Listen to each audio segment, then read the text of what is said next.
Hello friends, তোমরা কেমন আছো? আশা করি তোমরা সকলেই ভালো আছো। আজকে আমি বানাবো আলু দিয়ে রুই মাছের ঝোল। তার জন্য এখানে আলুগুলোকে লম্বা লম্বা পিস করে কেটে নিয়েছি। আর এদিকে গ্যাসের মধ্যে কড়াই রেখেছি, আর কড়াইয়ে তেলও দিয়ে দিয়েছি। তেল ভালো মতো গরম হয়ে গেছে। এবার এর মধ্যে দিয়ে দেবো অল্প সামান্য কালো জিরে।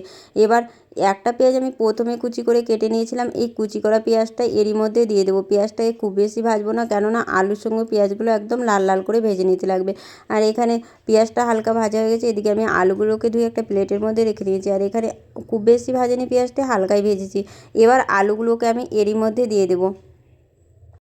এবার অল্প সামান্য হলুদ গুঁড়ো আর একদম অল্প পরিমাণে লবণ দিয়ে আলুগুলোকে নেড়েচুড়ে একটা প্লেট দিয়ে ঢেকে ঢেকে ভেজে নেব। এই স্টেপে গ্যাসের ফ্লেমটা মিডিয়াম রাখতে লাগবে।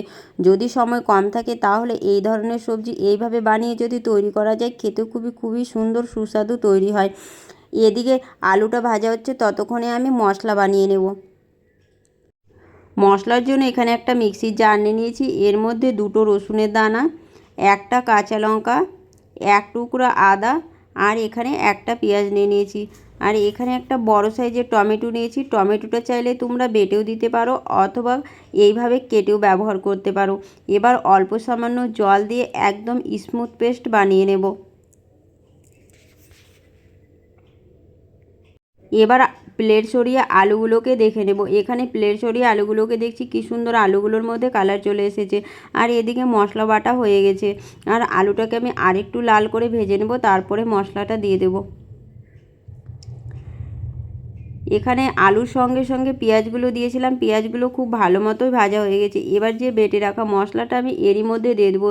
আলুর মধ্যে এইভাবে মশলাটা দিতে গেলে যদি আলুগুলো একটু কাঁচা কাঁচা থাকে, তাহলে মশলার সঙ্গে একদম ভালো মতো সেদ্ধ হয়ে যাবে। এবার মিক্সির জারের মধ্যে অল্প মশলা ছিল, তো আমি অল্প সামান্য জল দিয়ে এই জলটা আমি এরই মধ্যে দিয়ে দেবো।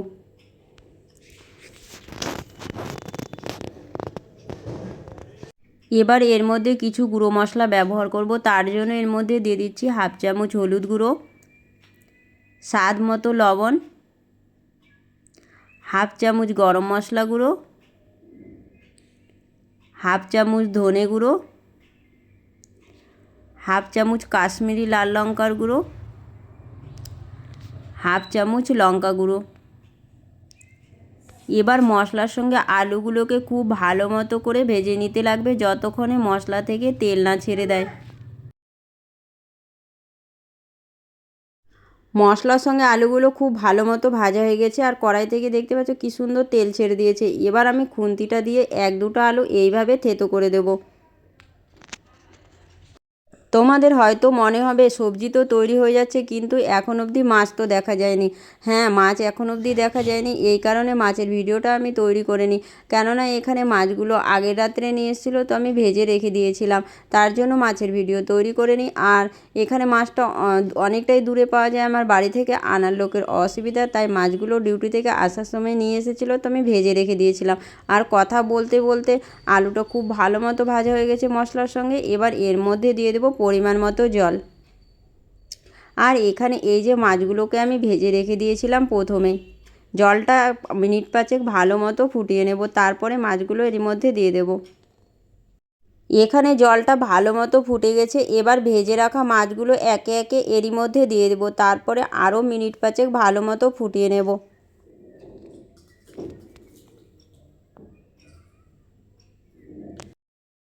এইভাবে আলু দিয়ে রুই মাছের পাতলা ঝোল খেতে কে কে পছন্দ করো কমেন্ট বক্সে অবশ্যই জানাবে। এদিকে সবজি তৈরি হয়ে গেছে। এবার আমি গ্যাসটা বন্ধ করে দেবো, তারপরে কুচি করা কিছুটা ধনেপাতা উপর থেকে দিয়ে দেবো। ব্যাস, সবজি রেডি। আর আমার রেসিপিগুলো যদি তোমাদের ভালো লেগে থাকে, প্লিজ লাইক কমেন্ট শেয়ার অবশ্যই করে দিও। যারা ফেসবুক পেজ থেকে দেখছো, যদি পেজটাকে এখন অবধি ফলো না করে থাকো, তো প্লিজ ফলো করে দিও। আর যারা ইউটিউব চ্যানেল থেকে দেখছো, যদি চ্যানেলটাকে এখন অবধি সাবস্ক্রাইব না করে থাকো, তো প্লিজ সাবস্ক্রাইব করে দিও। দেখা হবে আবার দ্বিতীয় ভিডিওতে। Bye, take care, have a nice day, enjoy.